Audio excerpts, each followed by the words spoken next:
Well, hello, everybody. My name is Tim Bryce, and I'm a forecaster with the National Weather Service in El Paso, Texas. And we're here today, and actually for the rest of the week, we're going to be talking monsoon awareness because it's Monsoon Awareness Week. I can't believe it's been a year since we just did these hangouts, and I'm so glad that everybody can join me out on YouTube and hopefully here on Facebook here in a little bit. But like I said, we're going to be talking this week about different monsoon threats. Each day has a different monsoon threat. And I want to go ahead and introduce everybody who's on the call so far and see who else. So it's me in El Paso.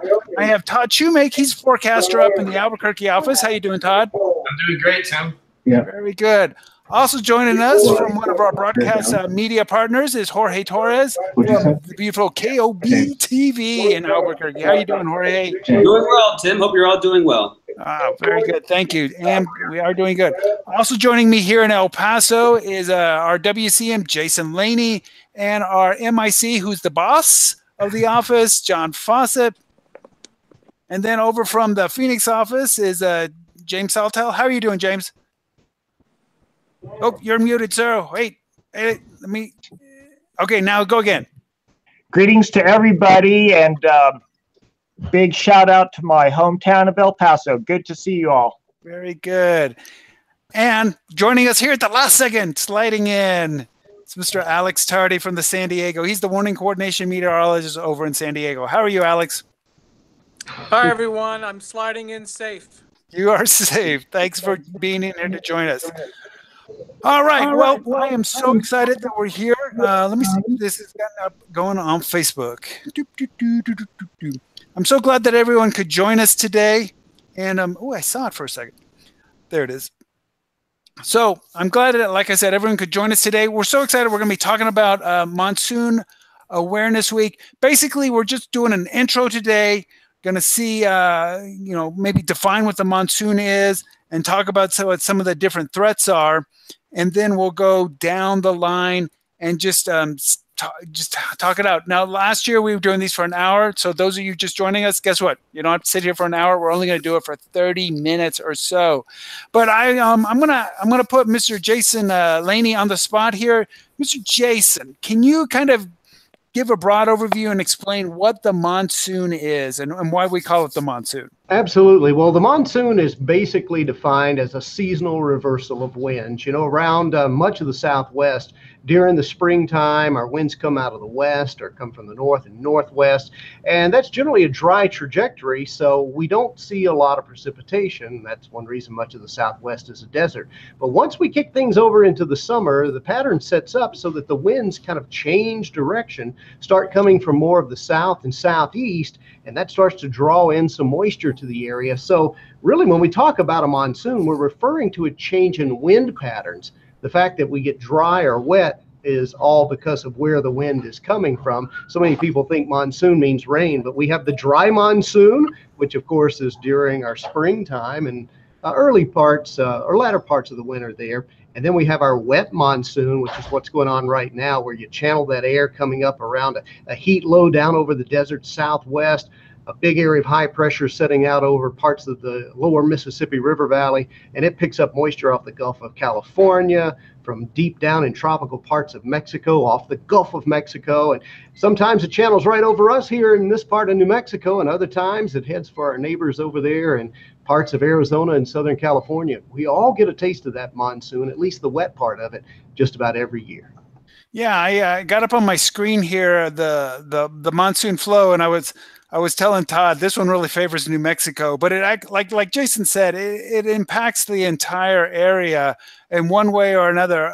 We see during the monsoon season that monsoon, we call it a monsoon flow, but we call it a stream of moisture moving up either from the Sea of Cortez or the Pacific off the west coast of Mexico or off the Gulf of Mexico, and it kind of funnels its way in, and that stream can either vary from basically from Midland all the way over to San Diego and Los Angeles. Some of their eastern counties can be affected by that. So it impacts a big swath of the Southwest U.S., and it brings with it many, many different threats. And I did want to talk about some of the threats that are associated with it, just so you guys know what the schedule is going to be. And it looks like, unfortunately, on Facebook, and I apologize, we don't have any audio in there. So maybe, Jason, if you can have him turn off the Facebook Live, because there's no audio going through it right now, or if you can try to figure out what's wrong. But anyway, on Monday, we're going to be talking about heat. And I think for parts of New Mexico and Arizona, that's what we're going to be seeing on Monday and Tuesday is going to be hot. So we're getting an early taste of that heat. On Tuesday, we'll be talking about downburst winds and microbursts and things like that from the thunderstorms. On Wednesday, my favorite, lightning. It's bright, it's exciting, but it's deadly, and we'll be talking about that.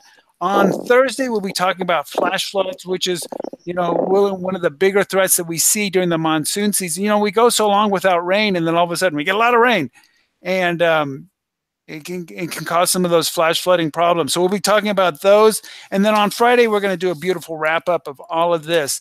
But real quickly, let me ask Todd, for up in northern and central New Mexico, what are some of the main focuses you guys get for the monsoon season?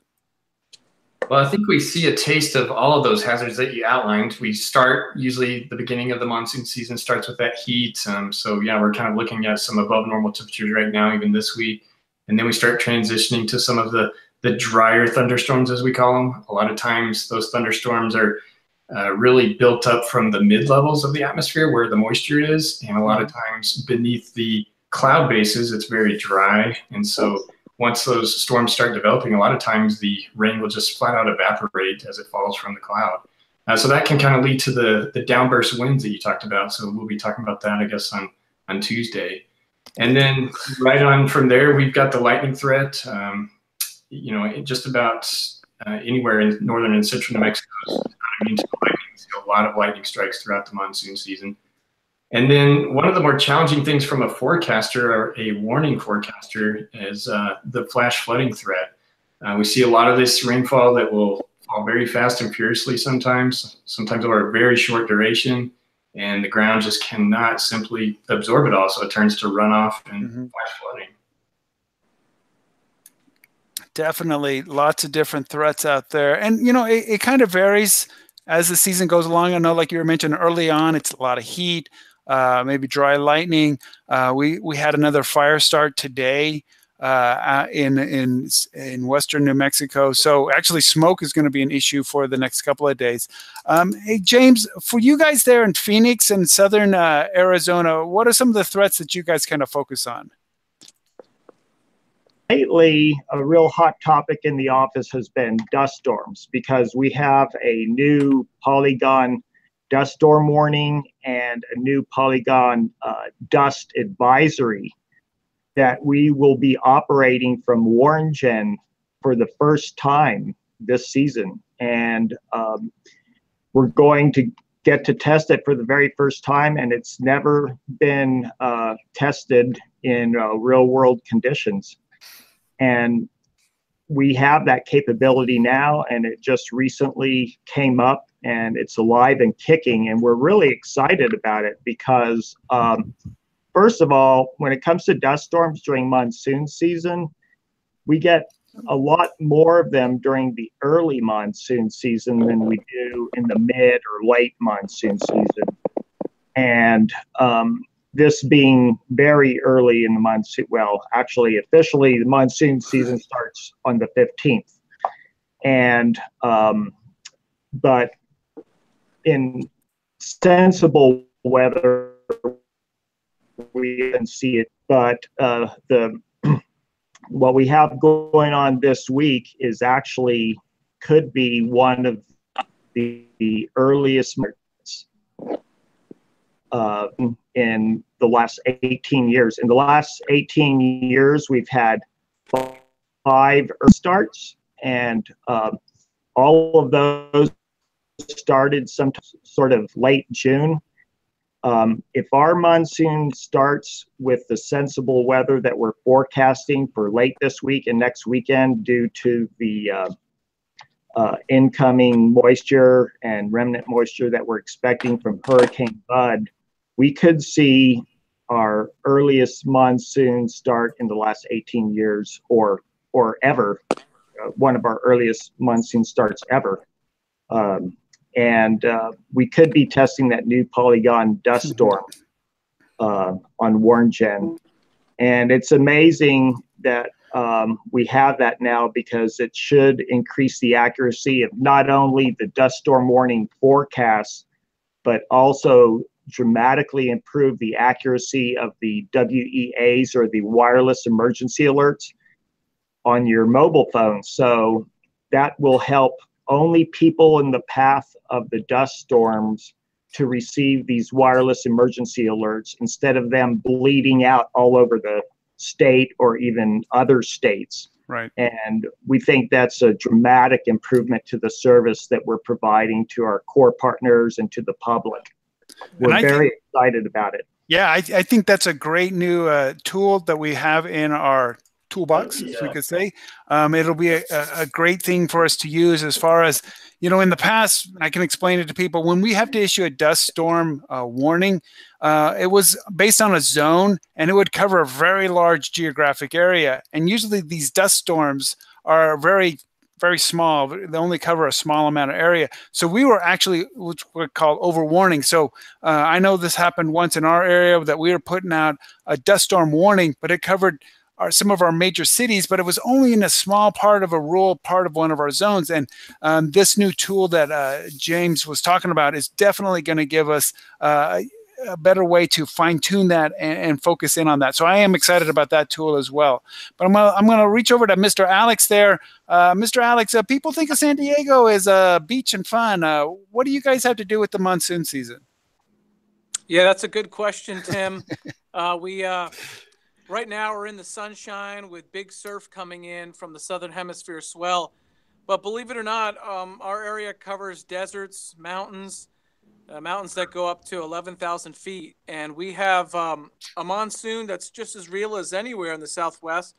During a busy year, we'll see probably 40 or 50 flash flood warnings that we issue. And speaking of wireless emergency alerts, those go right to people's smartphone over the defined area for the flash flood warning. But just like much of the Southwest, the season starts off with heat. And in the past few years, it's been abnormally hot, especially in June, record-breaking last year and the year before. And it looks like at least above normal this year for June. And then we kind of transition in July, typically after 4th of July or right around there, into some thunderstorms in our mountains and deserts. Now, in the really fun years, fun so to speak, we'll even have thunderstorms that go right to the coast and the beach. We call those elevated thunderstorms, ones that don't need the mountains or the hot deserts like a lot of the storms need to get going. So the issue with those and other type of thunderstorms, especially in June, July, and into early August, is lightning causing wildfires. Mm-hmm. And that can be a big impact down here, especially during heat waves. And those lightning strikes can occur anywhere, remote locations, populated locations. And we're already seeing this year with incredibly dry fuels from the record dry winter we saw, already a lot of fire starts, like you mentioned earlier. They're all the way into Southern California. When we get later in the season, say August and September, our locations like Borrego Springs and Palm Springs can see some real devastating flash flooding. The challenge with that is it's literally sunny around the corner and pouring rain up the road. And getting that message out is difficult in a forecast, let alone when it's actually occurring. So those similar challenges we have going from heat to lightning causing fires to just downright too much rain at once and flash flooding. A lot of our desert areas have low water crossings, and those areas are quite prone to flooding. We have a program called When Flooded, Turn Around, Don't Drown, and we promote that across our region here. So that's it from San Diego, Tim. Very good. I appreciate your input there. I don't think people really realize how the kind of topography that you guys cover. And now I apologize, Miss Megan. I may have sent the email to invitation to the wrong place, but I'm so glad that you could join us. Let me unmute your mic here. How are you doing there in the beautiful Flagstaff office? Oh, you're still muted. Can you unmute yourself? There we go. Is that better? You are perfect. Very good. Great. Thanks for the link. Yeah, sorry for the mix-up, but I'm here. Very good. I appreciate that. Well, let me catch you up real quick. We just kind of went over the different monsoon threats of heat, downburst lightning, and flash flooding. And then we kind of defined what the monsoon was. There in northern Arizona, you guys don't have, maybe you should say, like a heat threat so much, but what are some of the monsoon threats that you guys focus on there in northern Arizona? Yeah, so kind of like some of the others were describing, we transition throughout the season. We do see some heat impacts. We cover the Grand Canyon, so people like to hike to the bottom of the Grand Canyon, and that's kind of our primary focus for heat impacts early on in the season. And then we sort of transition as we start to see moisture moving in. We get dry thunderstorms initially, as I think the forecaster in Albuquerque was talking about. So we see those in the high country to start out. And that can actually pose quite a big wildfire risk for us. So we get the dry thunderstorms producing lightning and some really strong winds. So if it starts a wildfire, that can be hazardous too. So that's where we start out, and then we transition into more rainfall as the season goes on. And really, we transition into a flash flood threat. So that is probably most of what we deal with up here is flash flooding. Last July, we issued so many flash flood warnings. I think it was 2 to 3 times the amount of average flash flood warnings that we issue in July.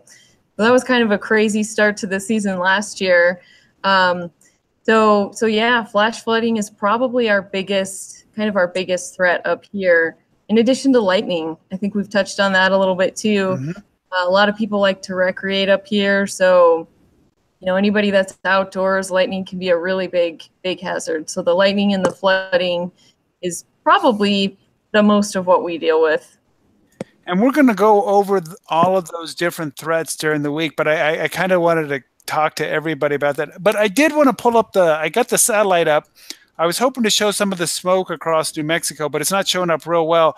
But here's the current satellite, and it's kind of hard to see. Just off the screen down here is the Hurricane Bud and the remnants of the other hurricane, which was called what? It's I forget the name. Somebody?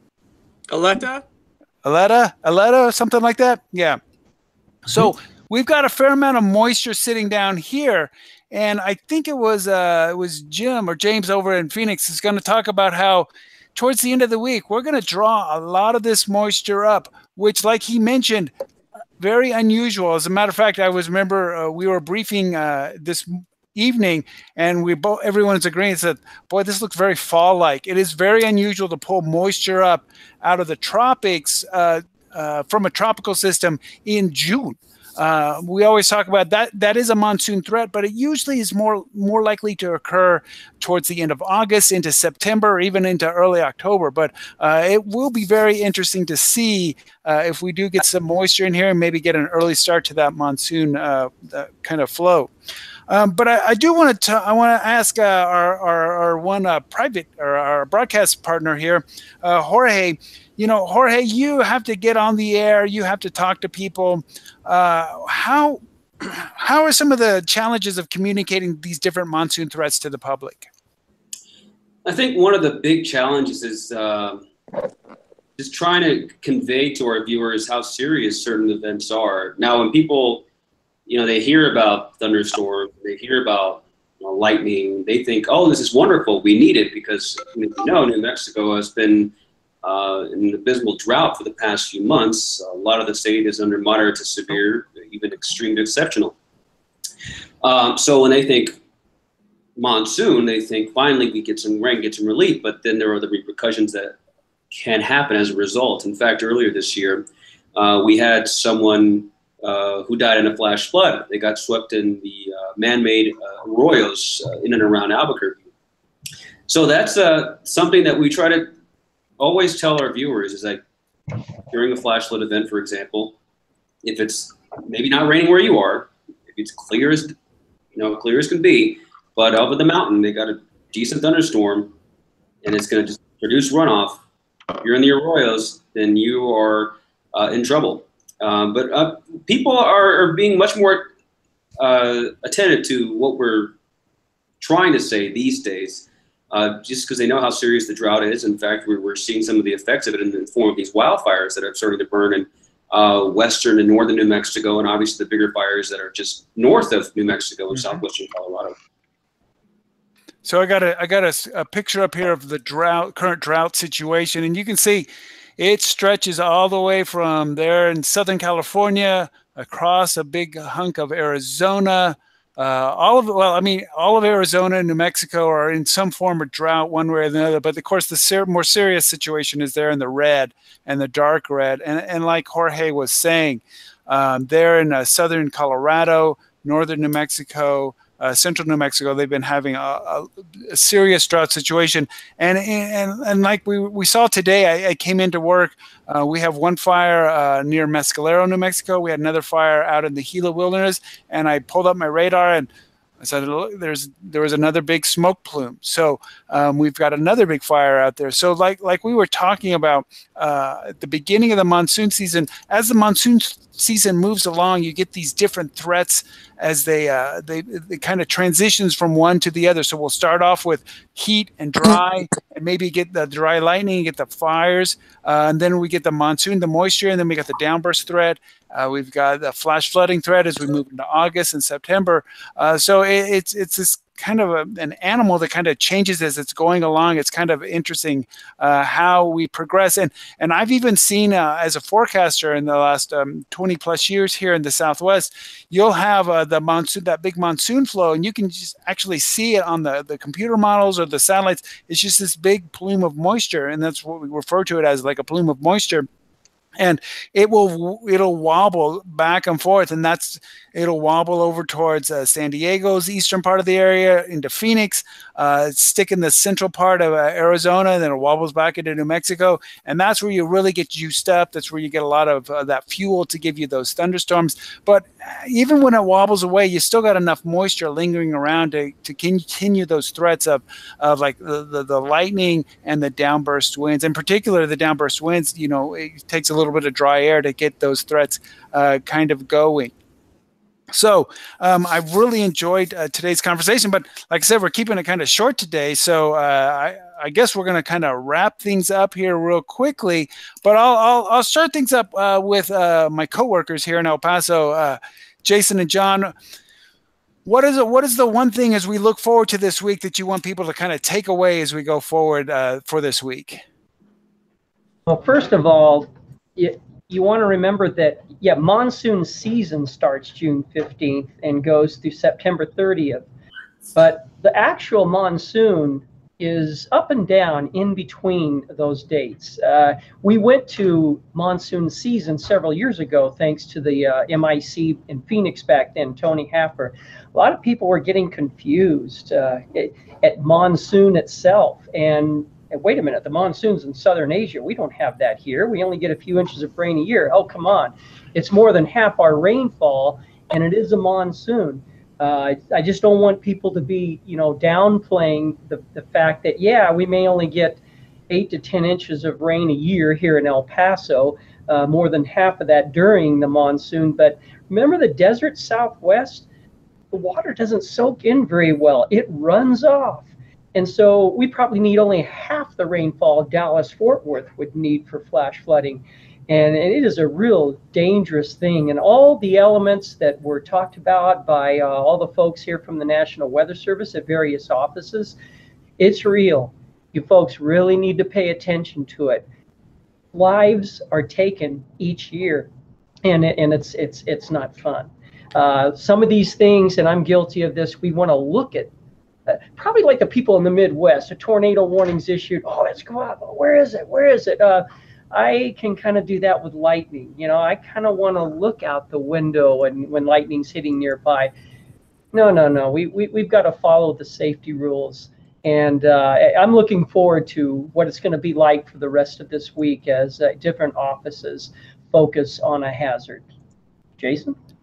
You summed it up very nicely there, John. So we'll let the others kind of chime in here. Keep in mind, though, we're going to be talking about specific topics every day coming up this week. Tomorrow, we're going to be talking about heat, and that's something we've had plenty of. We're going to get into the downburst, the dust. We'll talk about the lightning. We'll talk about the flooding. Then we're going to wrap it all up on Friday with basically the monsoon and you. What does the monsoon mean for you in your everyday life? Maybe it's your vacation plans. Maybe it's what you want to do on the weekend. Maybe it's just going to work every day. But the monsoon does impact this entire area and everybody. And so that's what this Awareness Week is all about, making sure everybody knows how to stay safe and still be able to enjoy the lovely summers here in the desert Oh, yeah. Southwest. And I also wanted to assure folks out there that even though Jorge is an Aggie, he still knows what he's talking about. Oh, come on now. That's hard. Hey. But John's right. You know, we talk about monsoon season. We can be in the middle of monsoon season and it can be dry as a bone and pretty hot. It doesn't necessarily mean that we're going to have that thunderstorm that day. It just means that conditions, kind of like the hurricane season, they don't have hurricanes every day during hurricane season. And as we saw this year, you can have tropical systems just outside of hurricane season. And like James was talking about earlier, we might get an early kickstart to our monsoon season, or it might come in just right on, June 15th is when we start monsoon season, but it doesn't necessarily mean on June 15th, the moisture is going to be right there. But this year, that might be the case. So our fingers are crossed, because we would like to get an early good wetting rain to kind of put some of these fires out, or at least reduce the risk of them. Todd, what are you looking forward to this week as we go forward in Monsoon Awareness Week? Well, it is very interesting to hear, I get kind of focused on New Mexico a lot of times, but it's very interesting to hear the perspective of everyone across the Southwest. And we're all dealing with very similar hazards. Some of the timing's a little bit different. Some of the intensity is a little bit different from geographical location to location, but it's very, very interesting to hear how different partners across the Weather Service handle really the same hazards. But yeah, I guess for me, I just kind of want to echo what John says, and it's just, the monsoon hazards really can be life-threatening. And so I was just looking over at my wife. She's on the couch. She's also a meteorologist, and she was saying it just takes one storm, and that one storm could be fatal. So we urge you to just check the forecast if you're going outside, doing any kind of outdoor recreation, things like that. Just be prepared.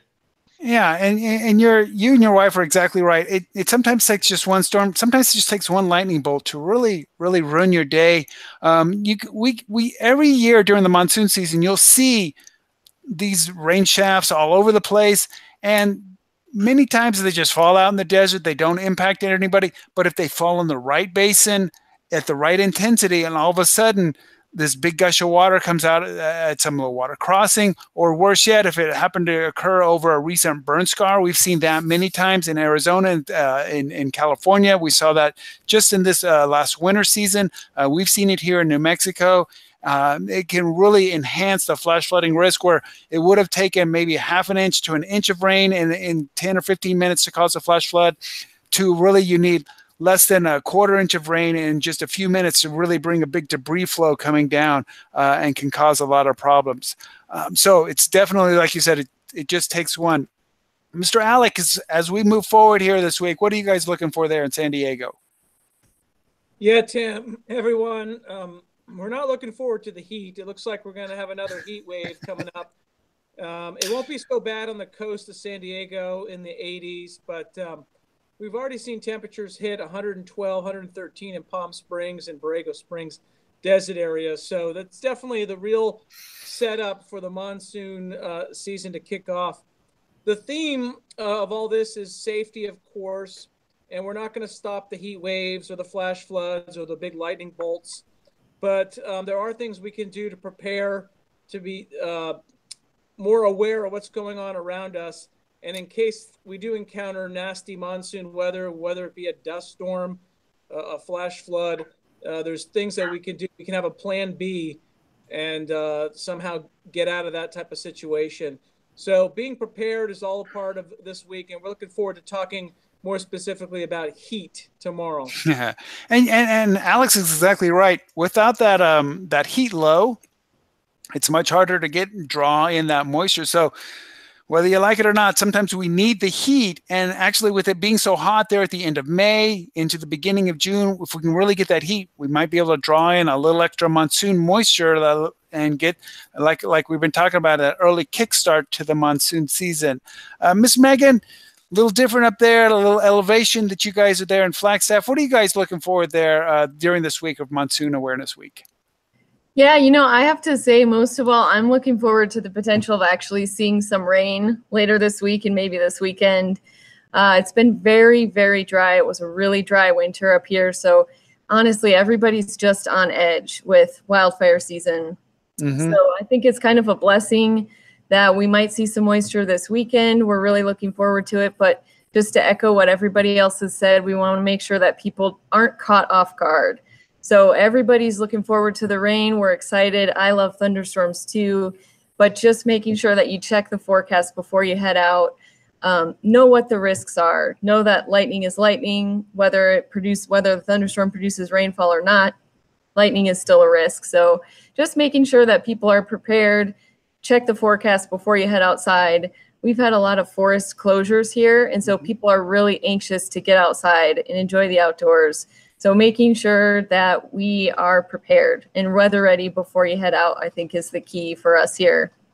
And, you bring up a great point. As I tell people, they'll go, hey, I got a barbecue. Is it going to rain tomorrow? And I say, there's a chance of rain, but don't change your plans. But have a backup plan. Have an idea. If you hear thunder, you need to go indoors immediately and get outside, get inside away from that thunder and that lightning threat. Be aware if you're driving in the wilderness and you've got water going across the road, do you turn around or do you just wait it out? But like Megan said, have a plan, have an idea of what you're going to do, because you never know when one of these threats is going to come in the form of that you can be outside, and we all like to get out and enjoy the weather. And it could be in the form of just heavy rain. It could be in a downburst wind. It could be lightning. But hopefully by going through each of these days as we talk through the different threats, because we'll be talking specifically about the safety that you can do to protect you and your family from those different threats, you guys can at least be aware of and have a plan or have an idea in the back of your mind what you should do. James, there in Phoenix, what are you guys looking forward to for this monsoon week?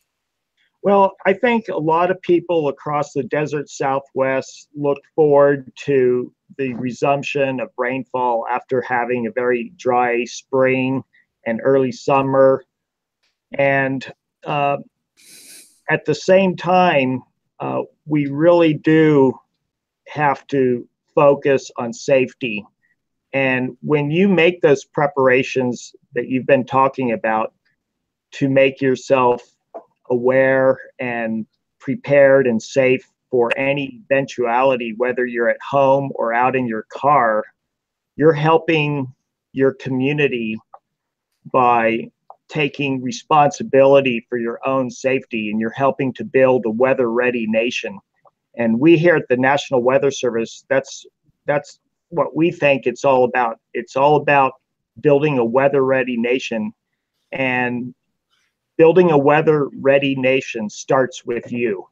It's what you can do to keep yourself and your family safe and prepared and resilient, and to keep weather safety in the top of your mind, and for top of your mind awareness. It's the way to go. Yeah, wise words. And we're going to cover a lot of that this week and try to help everybody be a little better prepared as we go forward. Jorge, I'm going to give you the last word here. I know that you could talk on and on, as we all could, about this, but from your perspective as a broadcast meteorologist, what are you looking forward to this week? I'm looking forward that we may incorporate all of these topics into the actual forecast this week, because with winter moisture from Bud coming in, I mean, we're going to have heat. We already have that in place. Microbursts are a possibility. In fact, we had a few just this past week in the Albuquerque metro area with some dry thunderstorms. Lightning, obviously, that's going to happen potentially. Flash flooding could be an issue, especially in those burn scar areas. One that comes to mind, at least in this part of the state, is the Doghead burn scar, which is in the Manzanos, fire that happened a couple of years ago, and it still produces flash flooding. That's going to be an issue, obviously, around the arroyos too. So Every day I'm going to try to talk about these topics during my broadcasts, and what's going to make it easier is that I can incorporate it into the actual weather scenario that's potentially going to occur over the next few days. Yeah, definitely. It could be quite an interesting week if we see all the monsoon threats in the first week as we just even start the monsoon season. But that doesn't mean that it'll, like I mentioned, it's going to kind of come and go. The monsoon flow ebbs and flows back and forth. And, one day the threat could be downburst winds. The next day it could be the flash flooding threat or just lightning, because you can get, deadly lightning from any thunderstorm. I've seen periods where, we'll get into July and all of a sudden we just dry out and we start to heat back up. So anytime during this monsoon season, we could see any of these threats. But it is interesting, like Jorge mentioned, that we could see them all just this week as we kind of press forward with the advent of the heat and then the moisture later on in this week. Well, I'm going to wrap things up. I want to thank everybody for joining us on YouTube. You guys were great hanging with us for this time. I want to thank all my panelists who joined me today. You guys all did great. I certainly couldn't do this without you. The expertise in all the different offices is always amazing. They always have great insights. I get a little focused here in my little niche. So it's good, like some of the other guys and gals were talking about, how it's good to see how the different weather offices around the Weather Service handle different threats and the different tools that we have at our disposal to use. So remember, join us same time tomorrow and Tuesday and Wednesday and Thursday and Friday as we talk about the specific different threats of this upcoming monsoon season. So thanks for joining us and have a great day.